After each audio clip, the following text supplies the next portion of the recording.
الحمد لله نحمده ونستعينه ونؤمن به ونتوكل عليه ونعوذ بالله من شرور أنفسنا ومن سيئات أعمالنا من يهده الله فلا مضل له ومن يضلل فلا هادي له أشهد أن لا إله إلا الله وأشهد أن محمدا عبده ورسوله أرسله بالهدى ودين الحق ليظهره على الدين كله ولو كره المشركون اللهم صل على محمد وعلى آل محمد كما صليت على إبراهيم وعلى آل إبراهيم وبارك على محمد وعلى آل محمد كما باركت على إبراهيم وعلى آل إبراهيم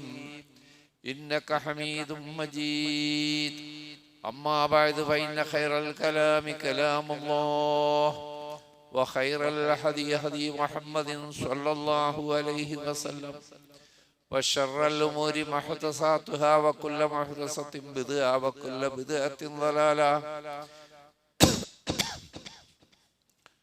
أيها الناس أوصيكم عباد الله وإياي بتقوى الله أعوذ بالله من الشيطان الرجيم ولما جاء موسى لميقاتنا وكلمه ربه قال رب أرني أنظر إليك قال لم تراني ولكن انظر إلى الجبل فإن استقر مكانه فسوف تراني فلما تجلى ربه الجبل جعله دكا وخر موسى صعقا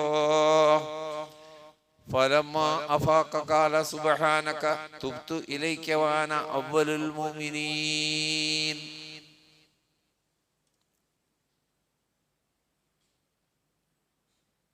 സൃഷ്ടാവും പ്രപഞ്ച നാഥനുമായ അള്ളാഹുവിനെ സൂക്ഷിച്ച് ജീവിക്കണമെന്ന് ആദ്യം എന്നോടും പിന്നീട് നിങ്ങളോടും വസിയത്ത് ചെയ്യുന്നു. പരമകാരുണികനായ അള്ളാഹു നമ്മെ അനുഗ്രഹിക്കട്ടെ.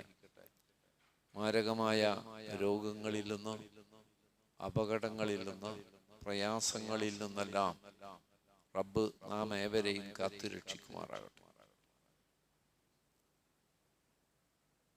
പരിശുദ്ധ ഖുർആൻ ആശയമറിഞ്ഞ് പാരായണം ചെയ്യുമ്പോൾ, അല്ലെങ്കിൽ ആശയമറിയുന്നവൻ ഖുർആൻ കേൾക്കുമ്പോൾ റബ്ബ് അവനുമായി സംസാരിക്കുന്നതായ അനുഭവമാണ് ഒരു സത്യവിശ്വാസിക്ക് ഉണ്ടാവുക. അവന്റെ ഹൃദയം അതനുസരിച്ച് പ്രതികരിക്കുകയും ചെയ്യും. എന്നാൽ നേർക്ക് നേരെ മനുഷ്യരോട് അള്ളാഹു സംസാരിക്കുമോ? ഇല്ല.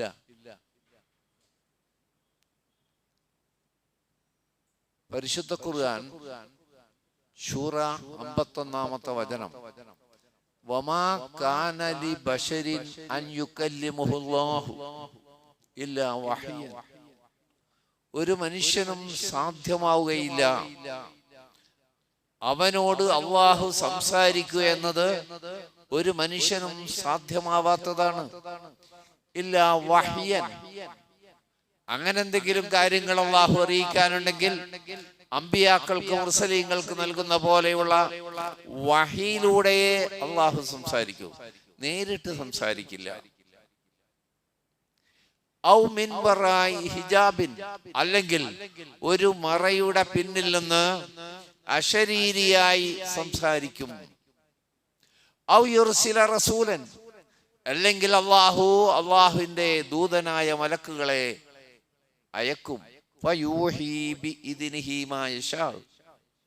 അങ്ങനെ അള്ളാഹുവിന്റെ അനുമതി പ്രകാരം അള്ളാഹു എന്താണോ അറിയിക്കാൻ ആവശ്യപ്പെട്ടത് അത് അവർ വഹിയായി. പ്രത്യേകിച്ച് നമുക്കറിയാം, വഹി വഹിക്കുന്ന മലക്കുകളുടെ നേതാവ് അമീനായിട്ടുള്ള ശക്തനായിട്ടുള്ള ജിബ്രീൽ അലൈഹിസ്സലാമാണ്. അമ്പിയാക്കൾക്ക് വഹ്യ് നൽകാൻ ദൂതനായി അള്ളാഹു നിയോഗിക്കുന്നത് ജിബ്രീലിനെയാണ്. ഇന്നഹു അലിയുൻ ഹക്കീം, നിശ്ചയമായും അള്ളാഹു അത്യുന്നതനാണ്, ഹക്കീം യുക്തിജ്ഞനും സർവജ്ഞനുമാണ് അള്ളാഹു. അപ്പൊ അത്യുന്നതനായ റബ്ബ് നേർക്ക് നേരെ മനുഷ്യരോട് സംസാരിക്കുക എന്നത് സാധ്യമാവാത്ത കാര്യമാണ്. ഇതാണ് പൊതുവായ കാര്യമെങ്കിൽ നേരിട്ട് സംസാരിക്കാൻ മുർസലീങ്ങളിൽ നിന്ന് അള്ളാഹു ഒരാളെ തെരഞ്ഞെടുത്തു, ഒരാൾക്ക് മാത്രം. അതാണ് മൂസാ നബി അലൈഹിസ്സലാം.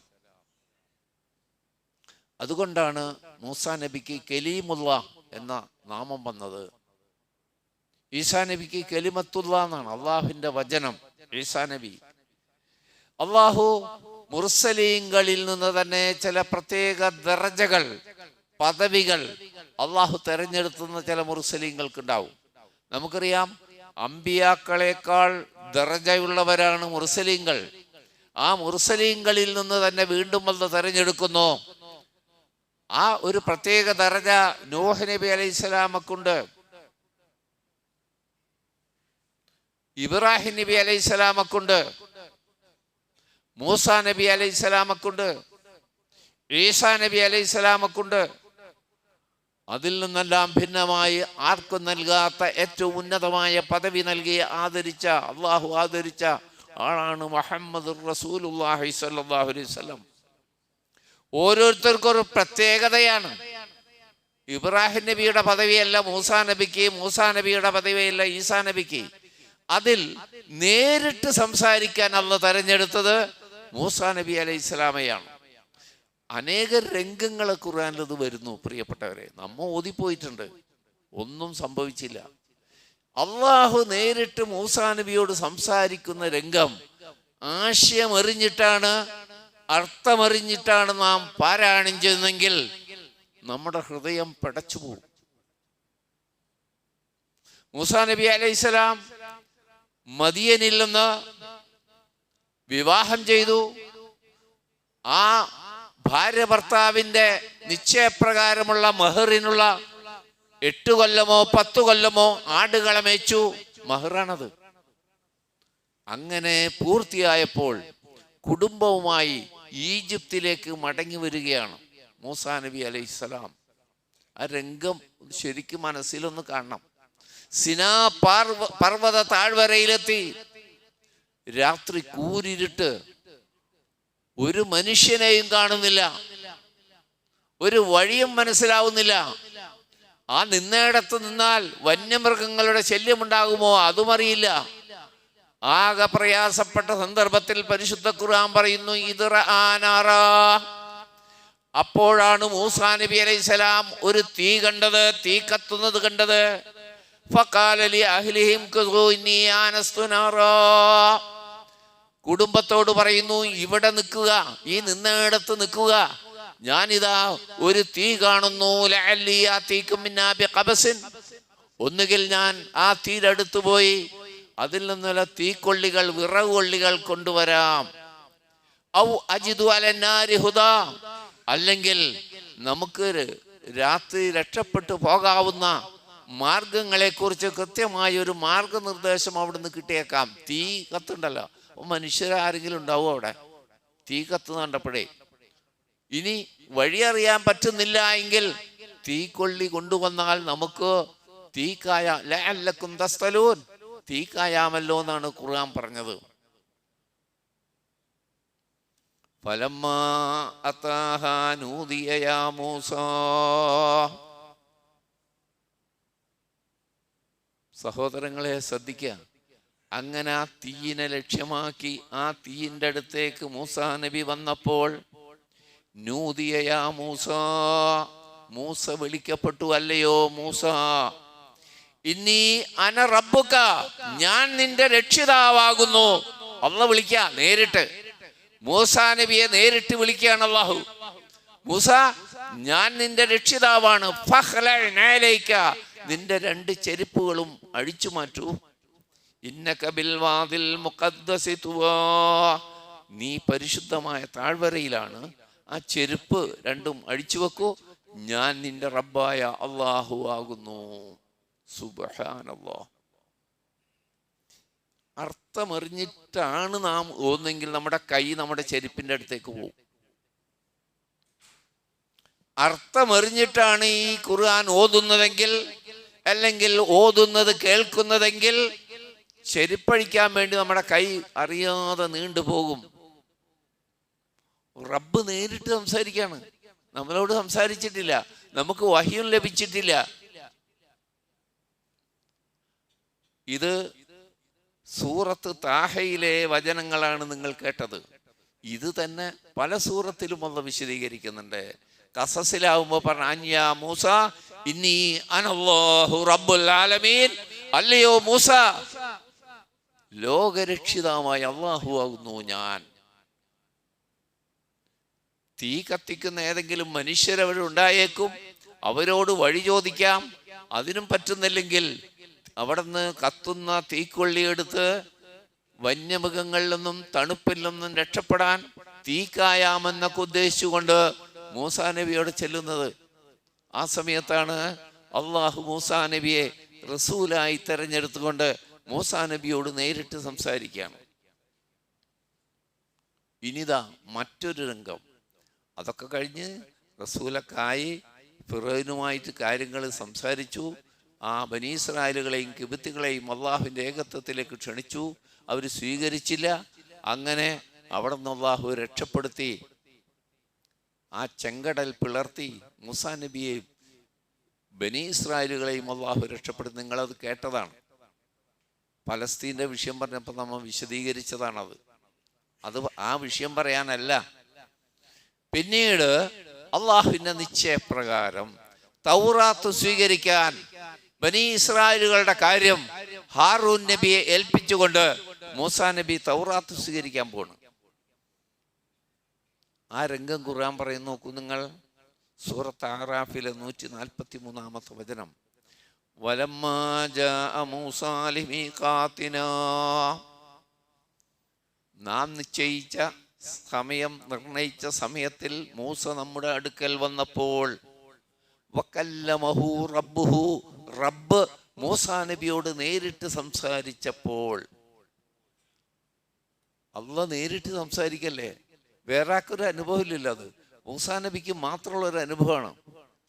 അപ്പോൾ തൗറാത്ത് സ്വീകരിക്കാൻ വേണ്ടി സിനാ പർവ്വത താഴ്വരയിലേക്ക് തന്നെ വരാൻ വേണ്ടി അള്ളാഹു അറിയിച്ചത്, നിശ്ചയിച്ചതിനനുസരിച്ച് അദ്ദേഹം വന്നപ്പോൾ റബ്ബ് അദ്ദേഹവുമായി സംസാരിച്ചപ്പോൾ ഖാല, മൂസാ നബി പറഞ്ഞു, റബ്ബി അരിനീ അൻദുർ ഇലൈക്, എനിക്കൊരാഗ്രഹം കൂടിയുണ്ട് റബ്ബേ. നീ ഇപ്പം എന്നോട് നേരിട്ട് സംസാരിച്ചു. ആരോടും സംസാരിക്കാത്ത റബ്ബുൽ ആലമീനായ തമ്പുരാൻ നീ എന്നോട് സംസാരിച്ചു. അതുകൊണ്ട് റബ്ബി അരിനീ, റബ്ബേ നിന്നെ എനിക്കൊന്ന് കാണിച്ചു തരണമേ. അൻദുർ ഇലൈക്, നിന്നിലേക്ക് നേരിട്ട് നോക്കി കാണാൻ പറ്റുന്ന വിധം റബ്ബേ നിന്നെ ഒന്ന് എനിക്ക് കാണിച്ചു തരണമേ. മൂസാ നബിയുടെ ആഗ്രഹമാണ്. അള്ളാഹു നേരിട്ട് സംസാരിച്ചല്ലോ, ഇനിയൊന്ന് നേരിട്ട് കണ്ടാൽ. കേൾക്കാൻ പറ്റി, കാണാൻ പറ്റിയിട്ടില്ല. അതുകൊണ്ട് മൂസാ നബി ആവശ്യപ്പെടുകയാണ്, റബ്ബേ നിന്നെ എനിക്കൊന്ന് കാണിച്ചു തരണം, എനിക്ക് നിന്നിലേക്ക് നോക്കി കാണാൻ വേണ്ടി. ഖാലലം തറാനീ, അള്ള മറുപടി പറഞ്ഞു, ഇല്ല മൂസ, സാധ്യമല്ലല്ലോ നിനക്കെന്നെ കാണാൻ. വലാകിൻ ഉൻദുർ ഇലൽ ജബലി, എങ്കിലും നിനക്ക് ആഗ്രഹമുണ്ടല്ലോ, നീ ആ പർവ്വതത്തിലേക്കൊന്ന് നോക്കൂ. ഫൈനിസ്തഖറ മക്കാനഹു, നീ പർവ്വതത്തിലേക്ക് നോക്കുമ്പോൾ ആ പർവ്വതം അവിടെ ഉറച്ചു നിൽക്കുകയാണെങ്കിൽ, നീ ഇപ്പോൾ കാണുന്ന അതേ രൂപത്തിൽ ആ പർവ്വതം അവിടെ ഉറച്ചു നിൽക്കുകയാണെങ്കിൽ, ഫസൗഫ തറാനീ, വഴിയെ നിനക്കെന്നെ കാണാൻ പറ്റും. ഫലമ്മാ തജല്ലാ റബ്ബുഹു ലിൽ ജബൽ, അങ്ങനെ റബ്ബുൽ ആലമീനായ തമ്പുരാൻ പർവ്വതത്തിന് വെളിപ്പെട്ടപ്പോൾ ജഅലഹു ദക്ക, ആ പർവ്വതത്തെ തകർത്ത് തരിപ്പണമായി പൊടിഞ്ഞുപോയി ആ പർവ്വതം. ഇന്നും അതിൻ്റെ അടയാളങ്ങളുണ്ട് എന്ന് അത്തരം സ്ഥലങ്ങൾ സന്ദർശിച്ച്, ഞാൻ പോയിട്ടില്ല, പോയവർ പറയുന്നു ആ പർവ്വതം തകർന്ന് എടുക്കുന്നതിൻ്റെ അടയാളങ്ങൾ ഇന്നുമുണ്ട്. ഈ ഖുർആനിൽ പരാമർശിച്ച സ്ഥലങ്ങളൊക്കെ സഞ്ചരിക്കുന്ന പോകുന്നവരൊക്കെ ഉണ്ടാവുമല്ലോ. അപ്പോൾ ആ ചരിത്ര സ്ഥലങ്ങൾ സന്ദർശിച്ചു എന്നവർ പറയുന്നു. ആ സ്ഥലം അതേപോലെ ഉണ്ട് എന്ന്.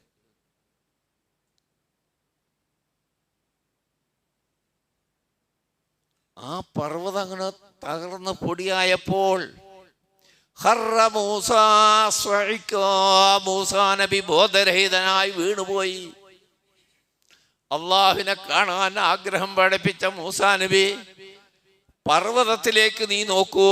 അള്ളാഹുവിന്റെ പ്രകാശം പർവ്വതത്തിൽ പതിച്ചപ്പോൾ തന്നെ ആ പർവ്വതത്തിനത് താങ്ങാനായില്ല. ആ പർവ്വതത്തിന് റബ്ബിന്റെ പ്രകാശത്തെ താങ്ങാനായില്ല. അത് കണ്ട് മൂസാ നബി ബോധരഹിതനായി വീണു. സുബ്ഹാനല്ലാഹ്. അറിഞ്ഞാണ് ഇത് ഓതുന്നതെങ്കിൽ നമ്മൾ ആ രംഗം എങ്ങനെ നമ്മുടെ മനസ്സിൽ ശരിക്കത് വരും. ഖുർആൻ ഓതുമ്പോൾ അതിൻ്റെ അർത്ഥം അറിഞ്ഞിട്ടാണ് നമ്മളത് പാരായണം ചെയ്യുന്നതെങ്കിൽ, അല്ലെങ്കിൽ ഖുർആൻ കേൾക്കുന്നതെങ്കിൽ ആ രംഗം ശരിക്ക് നമ്മുടെ മനസ്സിലേക്ക് വരും. ഫലമ്മാ അഫാഖ, പിന്നീട് മൂസാ നബി ബോധമുണർന്നപ്പോൾ ഖാല, മൂസാ നബി പറഞ്ഞു, സുബ്ഹാനക റബ്ബേ, നീ എത്ര പരിശുദ്ധൻ. തുബ്തുയിലേക്ക്, ഞാൻ നിന്നിലേക്ക് ഖേദിച്ചു മടങ്ങുന്നു റബ്ബേ. വഅന അവ്വലുൽ മുഅ്മിനീൻ, ഞാൻ മുഅ്മിനീങ്ങളിൽ ഒന്നാമത്തവനാകുന്നു റബ്ബേ. നിന്നിൽ വിശ്വസിക്കുന്ന ഒന്നാമത്തവനാകുന്നു ഞാൻ. എനിക്ക് മാപ്പ് നൽകണേ, തെറ്റുപറ്റി. ഒരു കരിമ്പാറകൾക്ക് പോലും റബ്ബിനെ താങ്ങാനാവുന്നില്ലെങ്കിൽ, റബ്ബിന്റെ പ്രകാശം ഉൾക്കൊള്ളാനാവുന്നില്ലെങ്കിൽ, ഈ നിസ്സാരായ മനുഷ്യന്റെ കണ്ണിന് എങ്ങനെ താങ്ങും? ആ മനുഷ്യന്മാരെ പറഞ്ഞു നടക്കണം, അള്ളാനെ കണ്ടിട്ടില്ല എന്നൊരിക്കലും. നമ്മ അത് മുമ്പ് പറഞ്ഞു. യുക്തിവാദികൾക്കുള്ള മറുപടി പറഞ്ഞപ്പോൾ ഈ വിഷയം പറഞ്ഞതാണ് മുമ്പ് ഈ മെമ്പറിൽ നിന്ന്. നിങ്ങൾ കേട്ടിട്ടുണ്ട്, അള്ളാനെ കണ്ടില്ല, അവിടെ കണ്ടില്ല, ചന്ദ്രനിൽ പോയപ്പോഴും കണ്ടില്ല, ബഹിരാകാശത്തും കണ്ടില്ല, കടലിലും മരുഭൂമിയിലും ഒന്നും അള്ളാനെ കാണാതെ. അപ്പം അതില്ല. ഈ കണ്ടില്ല എന്ന് പറഞ്ഞാൽ കണ്ണിന്റെ ശക്തി എത്ര ഉണ്ട്? അള്ളാഹ് നേരിട്ട് സംസാരിച്ച റസൂലിന് പോലും താങ്ങാൻ കഴിയില്ല. പർവ്വതം തന്നെ പൊടിഞ്ഞു വീഴുന്ന കണ്ടപ്പോ ബോധരഹിതനായി വീണുപോയി മൂസാ നബി അലൈഹിസ്സലാം. എന്നിട്ട് പറയുന്നതോ, ഖാല സുബ്ഹാനക തുബ്തു ഇലൈക റബ്ബേ, നീ എത്ര പരിശുദ്ധൻ. എന്ത് തെറ്റാ മൂസാ നബി ചെയ്തത്? ഞാൻ നിന്നിലേക്ക് പശ്ചാത്തപിച്ചു മടങ്ങുന്നു റബ്ബേ എന്നാണ് പറഞ്ഞത്. കാണാൻ ഒരാഗ്രഹം പ്രകടിപ്പിച്ചതുപോലും തെറ്റായി പോയി എന്ന് മൂസാ നബിക്ക് സ്വയം ബോധ്യം വരികയാണ്. അള്ളാഹ് കുറ്റപ്പെടുത്തുന്നില്ല, അള്ളാഹ് മൂസാ നബിയെ കുറ്റപ്പെടുത്തുന്നില്ല. സ്വയം ഈ പ്രപഞ്ചത്തിന് താങ്ങാൻ കഴിയാത്ത ഒരു പ്രകാശത്തെ എൻ്റെ നിസ്സാരനായ മനുഷ്യന്റെ കണ്ണിന് താങ്ങാൻ കഴിയില്ലല്ലോ. റബ്ബെന്നെ രക്ഷിച്ചതാണല്ലോ. റബ്ബിന്റെ പ്രകാശമെങ്ങാനും എൻ്റെ കണ്ണിലേക്ക് പതിച്ചാൽ ഈ കരിമ്പാറകൾ തകരുന്നതിനേക്കാൾ വേഗത്തിൽ ആ മനുഷ്യൻ നാശമടഞ്ഞു പോകുമല്ലോ. വഅന അവ്വലുൽ മുഅ്മിനീൻ, റബ്ബിനെ കാണാതെ തന്നെ ഞാൻ റബ്ബേ നിന്നിൽ ഉറച്ചു വിശ്വസിക്കുന്ന ഒന്നാമത്തെ ആളാണ്. ഇത് നമ്മൾ അർത്ഥമറിഞ്ഞു പോകുന്നെങ്കിൽ നമ്മളൊന്ന് പറയും, നമ്മുടെ മനസ്സ് പറയും, ഹൃദയം പറയും, എന്നിട്ടേ ബാക്കി ഓതുള്ളൂ. എന്തെന്ന്? സുബ്ഹാനക. ഇത് ഓതുന്ന നമ്മളും പറഞ്ഞു പോകും. വഅന അവ്വലുൽ മുഅ്മിനീൻ, റബ്ബേ ഇടക്കൊക്കെ എൻ്റെ ജീവിതത്തിൽ എൻ്റെ ചിന്തയിൽ റബ്ബുണ്ടോ ഇല്ലേ എന്ന് നിരീശ്വരവാദികൾ, യുക്തിവാദികളുടെ ചർച്ചകൾ കേൾക്കുമ്പോൾ വിശ്വാസിയായ എൻ്റെ മനസ്സിലും ഇടക്ക് ചില ചോദ്യങ്ങൾ, ചില ചിന്തകൾ വന്നു പോയിട്ടുണ്ട്. റബ്ബേ, ഞാൻ നിന്നിലേക്ക് ഇതാ ഖേദിച്ചു മടങ്ങുന്നു, നീ പരിശുദ്ധനാണ്, ഞാൻ മൂമിനാണ് റബ്ബേ, നിന്നെ കണ്ടില്ലെങ്കിലും നിന്നിൽ അടിയുറച്ച് വിശ്വസിക്കുന്ന മൂമിനാകുന്നു. വഅന അവ്വലുൽ മുഅ്മിനീൻ എന്ന് ശരിക്കും വിശ്വാസി പറഞ്ഞു പോകും. ഇതാണ് നമ്മളുടെ ഓത്തും അർത്ഥമറിഞ്ഞ് ഉള്ള ഓതും തമ്മിലുള്ള വ്യത്യാസം. ഇത് ആദ്യമായി നിങ്ങൾ കേൾക്കുന്ന കാര്യമല്ല. ഖുർആന്റെ ആശയം പഠിക്കേണ്ടതിൻ്റെ ഗൗരവം വളരെ മുമ്പേ ഈ മെമ്പറിൽ നിന്ന് പറയുന്നതാണ്. ഈ അടുത്ത കാലത്ത് നോമ്പിന് മുമ്പും നോമ്പിനുമായി നോമ്പിൽ ഖുർആനെ പറഞ്ഞപ്പോൾ നോമ്പ് കഴിഞ്ഞിട്ടും ഒക്കെ പെരുന്നാളിനടക്കം ഇത് തന്നെയാണല്ലോ നമ്മൾ പറഞ്ഞുകൊണ്ടിരുന്നത്. ഏതെങ്കിലും ഒരു ശ്രമം നമ്മുടെ ഭാഗത്തുനിന്ന് ഉണ്ടായിട്ടുണ്ടോ? ഒരു പേജ്, ഖുർആൻ്റെ ഒരു പേജ്, അത് ഞാൻ ഓതുമ്പോൾ അതിൻ്റെ അർത്ഥമറിഞ്ഞ് ഓതാൻ പറ്റുന്ന ഒരവസ്ഥയിലേക്ക്, അല്ലെങ്കിൽ അർത്ഥം പഠിപ്പിക്കുന്ന ക്ലാസ്സിൽ പങ്കെടുക്കുക, ഖുർആൻ്റെ അർത്ഥം പഠിപ്പിക്കുന്ന, ആശയം പഠിപ്പിക്കുന്നതിൻ്റെ വിശദീകരണങ്ങൾ നൽകുന്ന ക്ലാസ്സിൽ പോകാൻ നമുക്ക് കഴിഞ്ഞിട്ടുണ്ടോ? തിരക്കാണ്, നമുക്ക് ഭയങ്കരമായ തിരക്കാണ്, പലവിധ പരിപാടികളുണ്ട് നമുക്ക്. ഇതിന് മാത്രം സമയം കിട്ടാതെ വരുന്നു. നാളെ പരലോകത്ത് രക്ഷപ്പെടാനുള്ള മാർഗങ്ങൾ വിശദീകരിക്കുന്ന രേഖ പരിശോധിക്കാൻ നമുക്ക് താല്പര്യമില്ല. പലതവണ പറഞ്ഞ കാര്യമാണല്ലോ. ഇവിടുത്തെ ഒരു ചെറുപരീക്ഷയ്ക്ക് വേണ്ടി, അതൊന്നും ജീവിതത്തിൻ്റെ അന്ത്യപരീക്ഷ അല്ലല്ലോ, ഒരു ചെറിയ കോഴ്സ്, ആ കോഴ്സിന് വേണ്ടി എന്തെല്ലാം ഗ്രന്ഥങ്ങൾ വായിച്ചു പഠിക്കുന്നു, നമ്മൾ മനസ്സിലാക്കാൻ ശ്രമിക്കുന്നു. ഇത് ജീവിത പരീക്ഷയല്ലേ? ആ പരീക്ഷ തോറ്റാൽ വീണ്ടും നന്നായി പഠിച്ച് വീണ്ടും എഴുതാം. ഇതിന് രണ്ടാമത്തെ എഴുത്തില്ല. രണ്ടാമത്തെ എഴുത്തില്ലല്ലോ.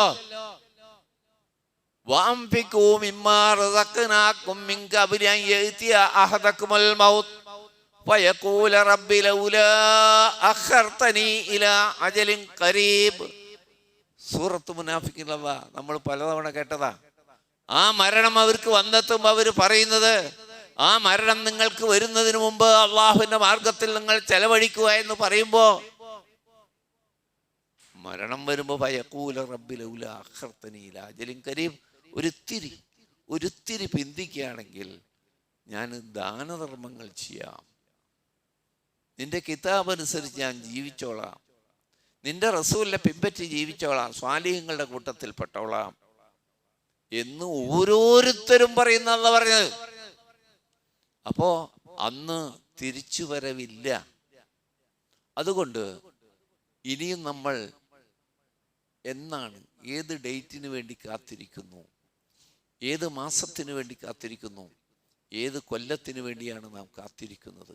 പരമാവധി വേഗത്തിൽ നാം ഖുർആൻ പാരായണം ചെയ്യുമ്പോൾ, അല്ലെങ്കിൽ മറ്റൊരാൾ ഓതുന്നത് കേൾക്കുമ്പോൾ അതെന്താണെന്നറിയാവുന്ന വിധത്തിൽ അതിനു വേണ്ടിയുള്ള പരിശ്രമങ്ങൾ നമ്മൾ ചെയ്യുക. അള്ളാഹു നമ്മളെ അനുഗ്രഹിക്കുമാറാകട്ടെ.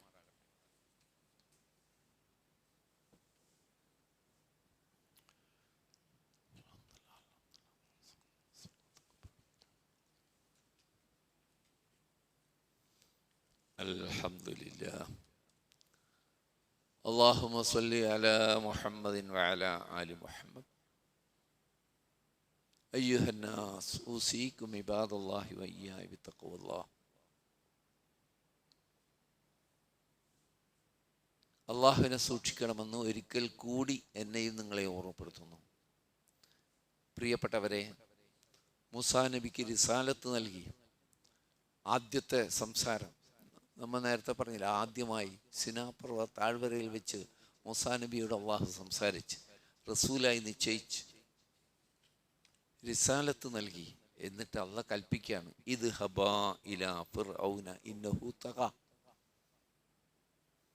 നിങ്ങൾ രണ്ടുപേരും, അതായത് ഹാറൂനെ കൂടി എൻ്റെ സഹായിയായി നീ നിശ്ചയിക്കണമേ എന്ന് മൂസാ നബി റബ്ബിനോട് തേടുകയും റബ്ബ് പ്രാർത്ഥന സ്വീകരിച്ച് ഹാറൂൻ നബിയെ, മൂസാ നബിയുടെ സഹോദരൻ ഹാറൂൻ നബിയെ സഹായിയായി നിശ്ചയിച്ചു.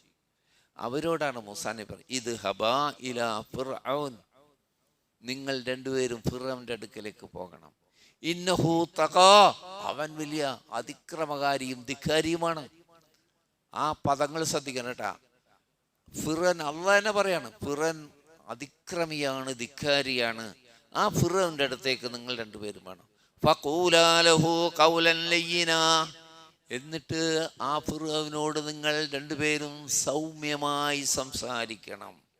ലഅല്ലഹു യതദക്കറു ഔ യഖ്ശാ, ഒരുപക്ഷേ നിങ്ങളുടെ ഉത്ബോധനം അവർ സ്വീകരിച്ചേക്കാം അവൻ, എന്നിട്ട് അള്ളാഹുവിനെ ഭയപ്പെട്ടേക്കാം. അതുകൊണ്ട് നിങ്ങൾ സൗമ്യമായി സംസാരിക്കണം. പ്രിയപ്പെട്ടവരെ, അള്ളാഹ് തന്നെ പറയുന്നു അവൻ അതിക്രമിയാണ്, ധിക്കാരിയാണ്.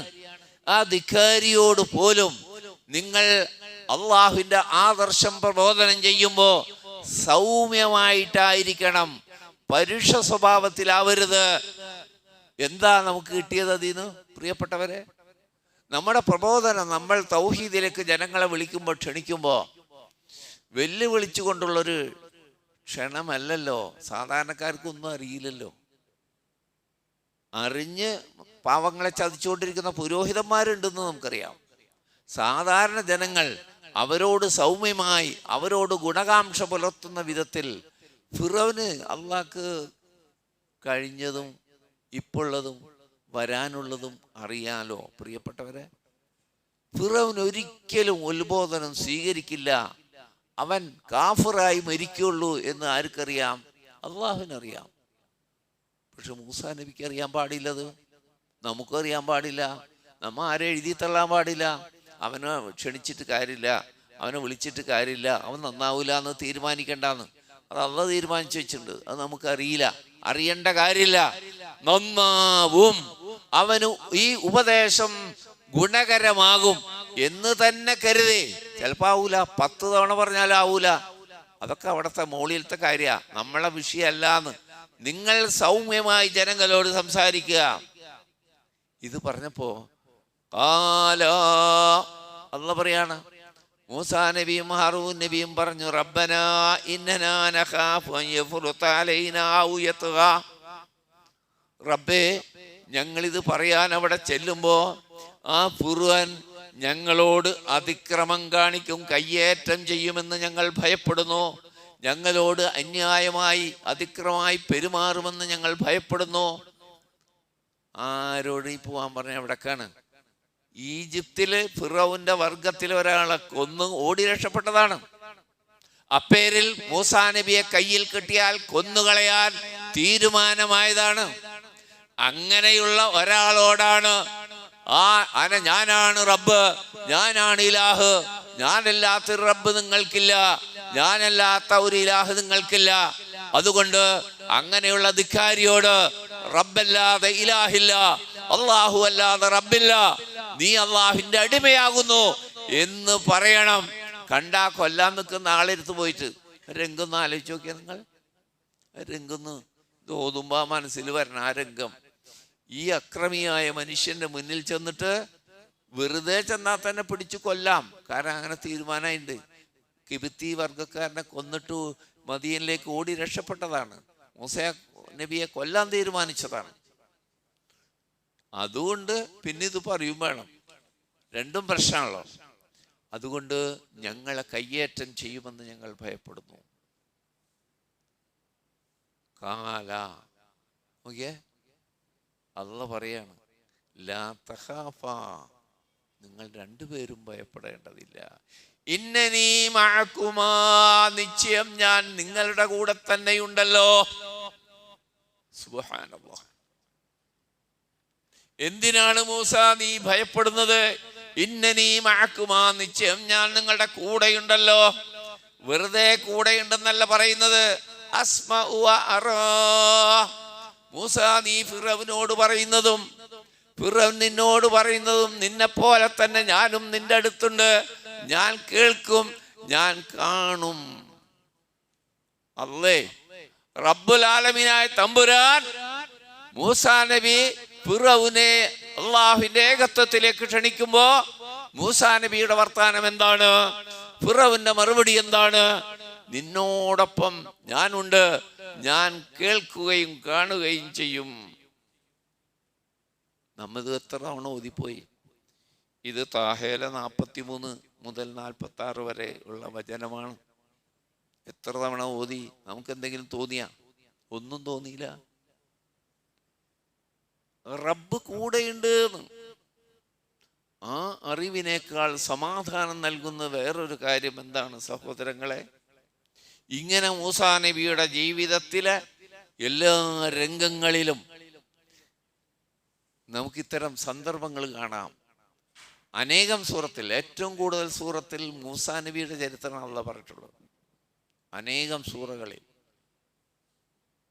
മൂസ എന്ന നാമമാണ് അമ്പിയാക്കളുടെ കൂട്ടത്തിൽ, മുർസലിൻ കൂട്ടത്തിൽ ഏറ്റവും അധികം ഖുർആനിൽ പരാമർശിക്കുന്നതും മൂസാ നബിയുടെ പേരാണ്.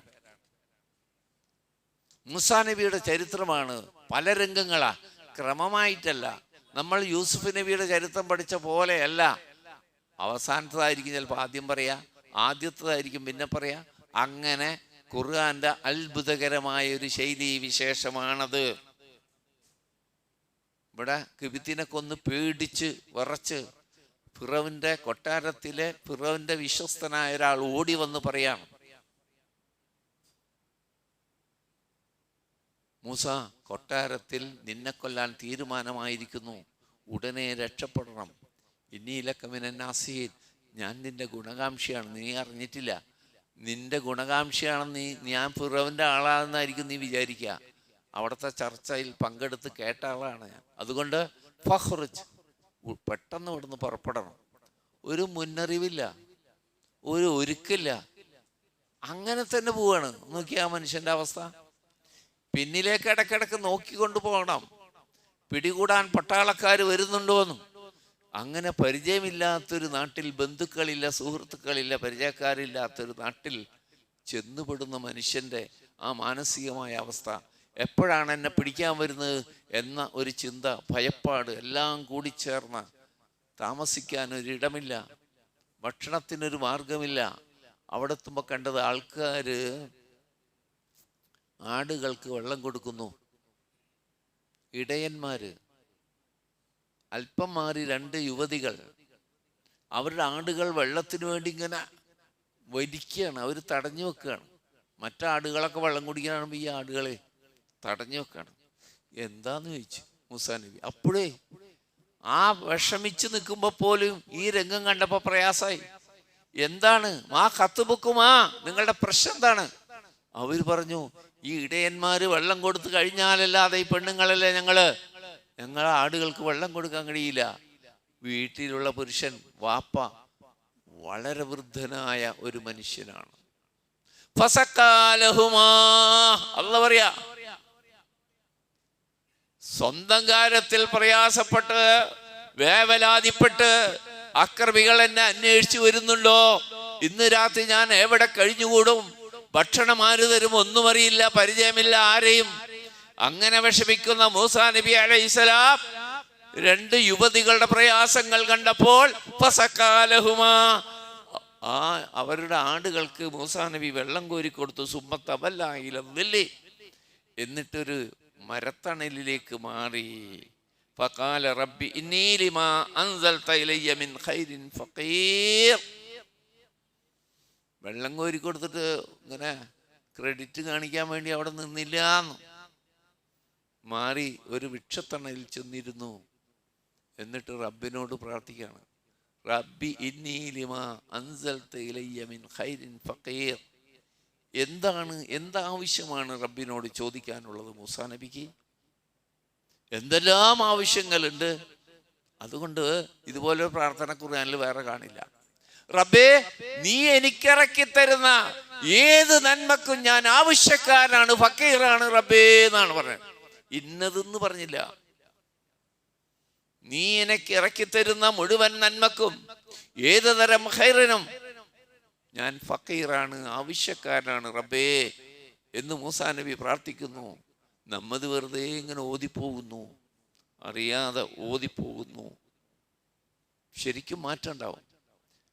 1-2 പേജിന്റെ മാത്രം അർത്ഥം നിങ്ങൾ പഠിച്ചിട്ട് 1-2 ഖുർആനിൽ 2 പേജിന്റെ അർത്ഥം, നിങ്ങൾക്ക് ഇഷ്ടപ്പെട്ട സൂറത്ത് അല്ലെങ്കിൽ നിങ്ങൾക്ക് മനപ്പാടമുള്ള സൂറത്ത് 2 പേജ് മാത്രം അർത്ഥം പഠിച്ചിട്ടൊന്ന് ഓതി നോക്ക്. ഉറപ്പാണ് ബാക്കിയുള്ളതിൻ്റെ ആശയം പഠിക്കാൻ നിങ്ങൾ സ്വയം സന്നദ്ധരാവും. അതാണ് ഖുർആന്റെ പ്രത്യേകത. അള്ളാഹു നമ്മളെ അനുഗ്രഹിക്കട്ടെ. നമ്മളെ വീഴ്ചകൾ അള്ളാഹു പുറത്ത് മാപ്പാക്കി തരുമാറാകട്ടെ. അള്ളാഹുവിൻ്റെ ഖുർആന്റെ ആശയമറിഞ്ഞ് പാരായണം ചെയ്യാനും കേൾക്കാനും അതിൻ്റെ ആശയമനുസരിച്ച് ജീവിതത്തെ മാറ്റിയെടുക്കാനും അങ്ങനെ അള്ളാഹുവിൻ്റെ പ്രീതി നേടാനും കഴിയുന്ന ഭാഗ്യശാലികളിൽ അള്ളാഹു നമ്മെ ഉൾപ്പെടുത്തി അനുഗ്രഹിക്കുമാറാകട്ടെ. സഹോദരങ്ങളെ, പ്രത്യേക ഒരു കാര്യം നിങ്ങളെ ശ്രദ്ധയിൽപ്പെടുത്തുക. അടുത്ത വെള്ളിയാഴ്ച ഏപ്രിൽ 26 അന്നാണ് ലോകസഭയിലേക്കുള്ള തെരഞ്ഞെടുപ്പ്. അടുത്ത 5 കൊല്ലം നമ്മെ ആര് ഭരിക്കണം എന്ന് തീരുമാനമെടുക്കുന്ന ദിവസം. അന്നത്തെ അധികാരി നമ്മളാണ്, ഇന്ത്യയിലെ ഓരോ വോട്ടറുമാണ്. ആര് ഭരിക്കണമെന്നത് തീരുമാനിക്കാനുള്ള അവകാശവും അധികാരവും ഓരോ വോട്ടർക്കുമുണ്ട്. അതിന്റെ ഗൗരവം നിങ്ങൾ മറന്നു പോകരുത്, അതിനെ പാഴാക്കി കളയരുത്. നല്ലവണ്ണം ചിന്തിച്ച് ഈ രാജ്യത്തിനും ഈ സമൂഹത്തിനും ഗുണപ്രദമായ ആളുകൾ ആര് എന്ന് ശരിക്കും ചിന്തിച്ചിട്ട് നിങ്ങൾ വോട്ട് ചെയ്യണം. ഇങ്ങനെ എടുത്തു പറയുന്നതെന്ന് വെച്ചാൽ വെള്ളിയാഴ്ച ആയതുകൊണ്ടാണ്. അതിരാവിലെ പോയി എല്ലാവരും വോട്ട് ചെയ്യണം. എല്ലാവരും വെള്ളിയാഴ്ച അതിരാവിലെ പോയി വോട്ട് ചെയ്യണം. വോട്ട് മിസ്സാക്കരുതെന്നാണ് ഞാൻ ഈ പറഞ്ഞത്. ആർക്കെങ്കിലും ജുമാക്ക് മുമ്പ് വോട്ട് ചെയ്യാൻ കഴിഞ്ഞില്ല എങ്കിൽ വിഷമിക്കേണ്ട കാര്യവുമില്ല. ജുമാ കഴിഞ്ഞ് വൈകുന്നേരം വരെ സമയമുണ്ട്. അങ്ങനെ എല്ലാവരും കാലത്ത് തന്നെ എന്ന് പറഞ്ഞ് തിരക്കായിട്ട് പറ്റിയില്ല. ജുമാ മടക്കാനും പറ്റൂല്ലോ നമുക്ക്. അപ്പോ അങ്ങനെ പറ്റിയാലും പേടിക്കാനൊന്നുമില്ല. ജുമാ കഴിഞ്ഞിട്ടും ഇഷ്ടം പോലെ മണിക്കൂറുകളുണ്ട്. വോട്ട് ചെയ്യണം, എന്തു വന്നാലും വോട്ട് ചെയ്യണം. അത് നമ്മുടെ അവകാശമാണ്. അന്നാണ് നമ്മൾ അധികാരി. ആ ഇലക്ഷൻ്റെ അന്ന് വോട്ട് ചെയ്യുന്നവരാണ് സത്യത്തിൽ അധികാരികൾ. നമുക്ക് സാധ്യത നമ്മൾ ചെയ്യാന്നുള്ളതാണ്. ഇന്നവർക്ക് ചെയ്യാൻ ഞാൻ പറയില്ല, നിങ്ങൾ ബുദ്ധിയുള്ളവരൊക്കെയാണ്. ഈ രാജ്യത്തിനും ഈ സമൂഹത്തിനും ആരാണോ ഗുണപ്രദമായിട്ടുള്ളത് നിങ്ങൾ സ്വയം അങ്ങോട്ട് തീരുമാനിച്ചാൽ മതി. അതിന് വോട്ട് മിസ്സാക്കരുത് എന്നതാണ് ഞാൻ പറഞ്ഞത്. അള്ളാഹു നമ്മെ അനുഗ്രഹിക്കട്ടെ. ഈ ഉമ്മത്തിന് ഗുണം ചെയ്യുന്ന, അക്രമം ചെയ്യാത്ത നല്ല ഭരണാധികാരികൾ ഉണ്ടാവാൻ അള്ളാഹു തൗഫീഖ് ചെയ്ത് അനുഗ്രഹിക്കുമാറാകട്ടെ. അല്ലാഹുമ്മ ഗ്ഫിർ ലിൽ മുഅ്മിനീന വൽ മുഅ്മിനാത്ത് വൽ മുസ്ലിമീന വൽ മുസ്ലിമാത്ത് അൽഅഹ്യാ മിന്നാ അംവാത്ത് ഇന്നക മുജീബുദ് ദഅവാതി യാ ഖാദിയൽ ഹജാത്ത്. اللهم ربنا آتنا في الدنيا حسنة وفي الآخرة حسنة وقنا عذاب النار. آمين برحمتك.